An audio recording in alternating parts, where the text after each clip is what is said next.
aya ni amashimwe yawe yahazaza. Ibyo urimo uracamo byose bizagira iherezo.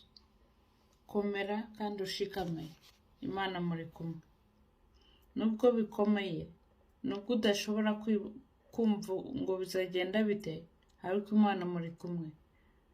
Nubivamo bizakomeza abandi, bizatuma n'abandi bakomera, babashe kugera ku byo bashaka kugeraho.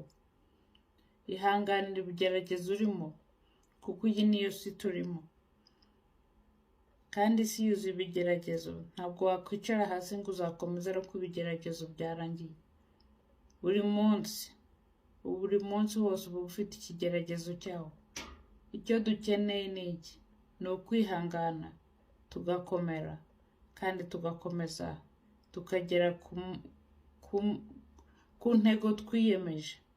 Niba wabashije kubyuka uyu munsi, ukaba ubasha guhumeka, ukaba ubasha kunyeganyega, ugahaguruka ukagenda, hari icyo Imana ishaka kukubwira, ko hakiri ibyiringiro ko ushobora kugera ku ntego zawe. Mukomere, Imana ibagirire neza. Izi video muzisangize n'abandi. Share, subscribe, comment, like. May God bless you.